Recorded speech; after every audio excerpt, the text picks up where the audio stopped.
My first smartphone was one of those little silver Motorola flip phones. I was so good at it. I was so fast. And when I first got it my freshman year in high school, I ended up accidentally adding $300 to my dad's phone bill because I think I sent 3,000 text messages that month. So that was a big lesson for me and a great start to my social media career. Hi, I'm Lacey J. I'm an entrepreneur who started a social media agency at age 22. Weird, I know. I've been niching it down and building it up over the last 11 years, and a long 11 years they have been. Being on social media so much is hard on my and my team's mental health, so we work to find routines, balance, and focus on ethics that keep us showing up authentically online. If you manage social media accounts and you feel confused, unfocused, or straight up wackadoo, welcome to the club. We meet here once a week. Hello. I'm so glad you came back. Here you are again. It's good to have everybody here. It is the third week of March, and we're going to talk this week about what's working well on social media, okay? Last week, there was some heavy parts. I'm still frustrated with social media in many aspects because of some of the ad changes that are coming through right now, but alas, we move on. So, I went into Spryspace, our Facebook group, and polled the group in there about things that are working well for them right now. So I got a couple of responses that I want to share and elaborate on.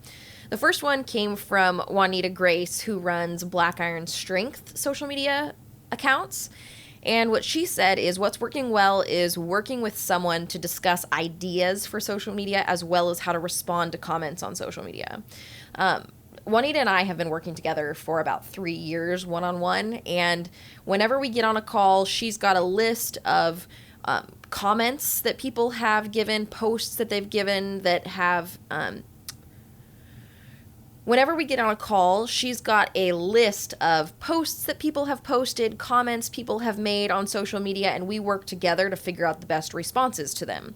Many of them she handles throughout the week, but the ones that she is concerned about, we can get together and we can talk about together. It's so much better than having to make decisions in isolation. Social media is so interesting because it's this cross of art and science. And that art piece works so much better when you have someone else to bounce ideas off of, when you're working in this collaborative, creative space. So if you're a lonely social media manager who doesn't have anybody to bounce ideas off of, that sucks. I mean, it's the main reason why we created the Facebook group Spryspace, to be able to have somewhere for those of us who are often siloed, to have a space that we can come in and troubleshoot and brainstorm together, because it's hard. It's very hard to figure out how to answer people's questions and what kind of content to put out if you're alone, isolated, siloed.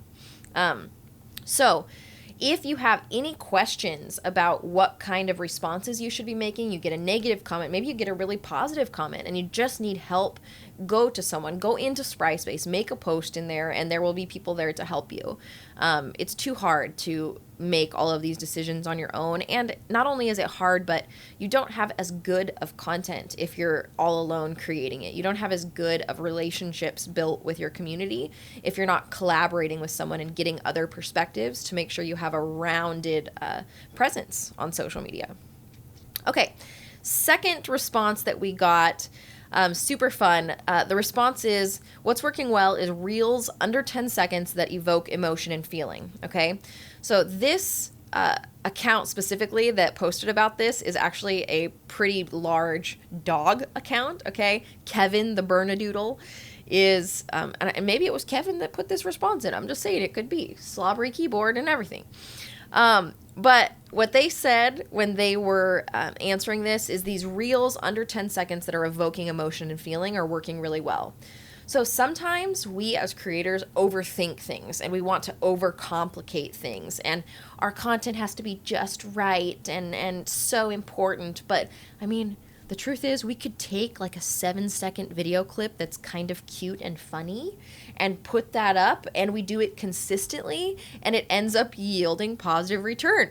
It's so much more about consistency and showing up real and authentically than it is about having this really nice edited piece of content. Those things are nice to put in sometimes, and people appreciate the value and the content quality, But you don't have to do that all the time. You don't have to make everything so hard and so complicated. Get one nice video clip, put it with some good audio in the background, and you're good to go. Think about yourself as an individual when you're consuming content. How often do you sit down and watch through a whole 1-minute video? It's probably pretty rare, especially if it's a new creator that you're maybe just getting introduced to, or that you have a surface level interaction with. The 7 to 10 second reels right now are drawing people in, are drawing community members in, and that is exactly what you need. You can simplify things, do something very simple, clean, easy, 7 seconds, a good audio on the back end, and you're going to be drawing people into your content that maybe you hadn't had there before. And it's fun. Just do stuff that's fun. People want to have fun, okay? I don't feel strongly about that or anything.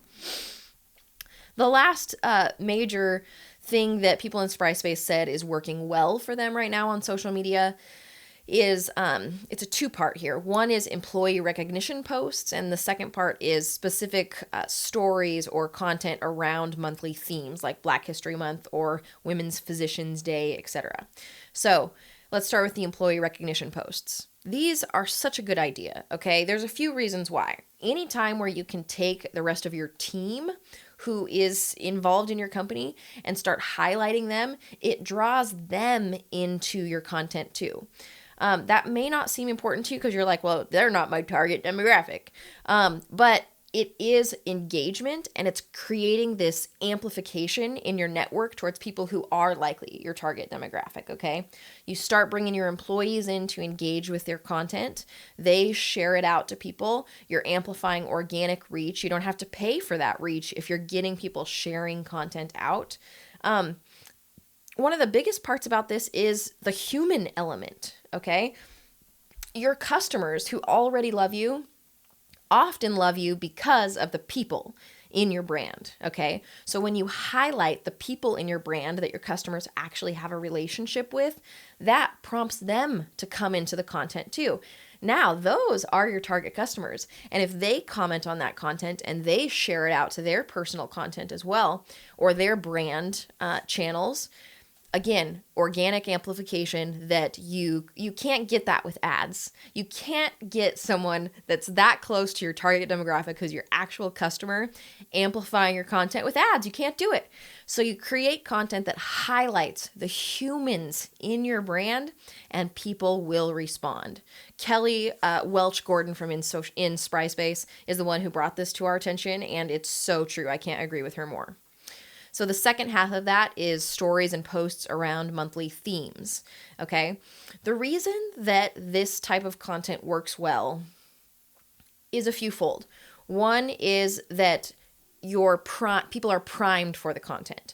So if it's around Women's History Month, if it's around Black History Month, whatever it is, then people are seeing this type of content consistently across all platforms, across the television, in schools, etc. So they're primed for this content, and it feels like you've read the room. Anytime that you can be relatable to what people are experiencing in their life right now, you're going to win, okay? The second reason is that these national days and months became national days and months for a reason, because they are issues that are important enough in public discourse that people want to, need to, I even might say should, I don't use that word very often, but should be learning about, should be investing in. And so because people care about these issues and these themes, they are going to want to engage with it. Sometimes it can, especially if it's does feel a little bit right now like anytime we're talking about issues, there's some divisiveness happening because there's multiple sides communicating. But it doesn't matter. We have to be talking about the things that are important in public discourse and move the conversation forward. And it takes a social media manager with very good community building skills to navigate these types of conversations that may be difficult. You're talking about themes and issues that have come up because there's been oppression in the past, because there's been negativity on a group of people. And now we've chosen to honor that group of people by giving a whole month for us to learn about what it's taken for that group of people to get to the point that they're at now. And it's going to cause some contention sometimes. And your job as a social media manager is to handle those conversations as gracefully as possible and move us as close as we can to conversation that's healthy, conversation that is respectful, and you got to lead that by example. So we've got a couple of really good members in Spry Space. Amy Ert is one that comes to mind right away, who manages large groups and has very, very good content all across social media, on LinkedIn specifically, about managing communication and difficult conversations within social media. So I would definitely recommend for you to check out her content and keep following these themes. It's content that works. It's content that draws people in and moves the conversation along within a community. Hey, if you're looking for ways to build your foundational social media strategy skills, we've got a course for that. I worked with Adrian Harvey, who's the lead digital strategist at Spry, has a master's in digital media, and has worked in digital marketing for over 10 years to create this course.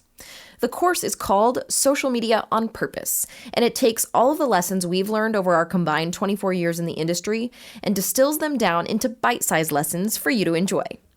If you're interested, check it out at thinkspry.com/courses.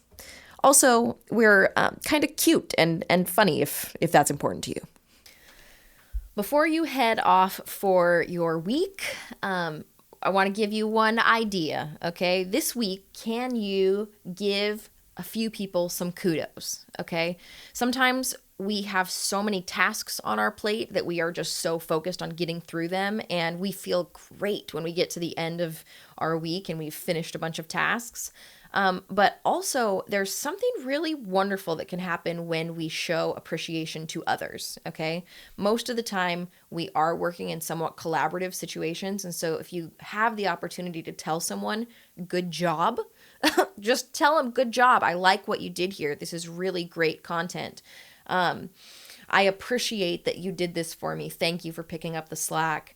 Whether it's in your personal life or on social media. On social media, if you see a piece of content that you like, how many times do you end up just watching that video and then scrolling past? You appreciated it, you laughed, you thought it was funny, but you didn't like it and you didn't comment on it just because you were in your normal scroll function.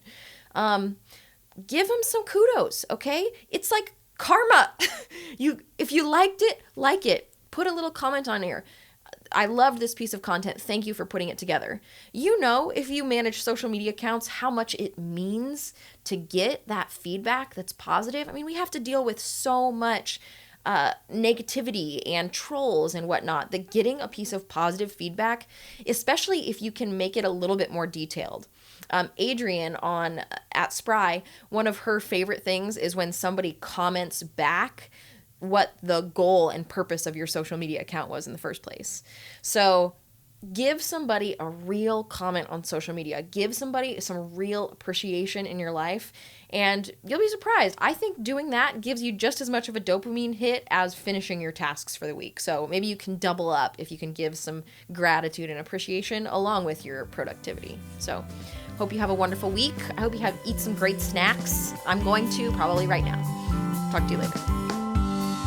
Social Media with Lacey J is brought to you by Spry Social Media Marketing. Edited and produced by Chad Hinman and executive produced by Lacey J. Font.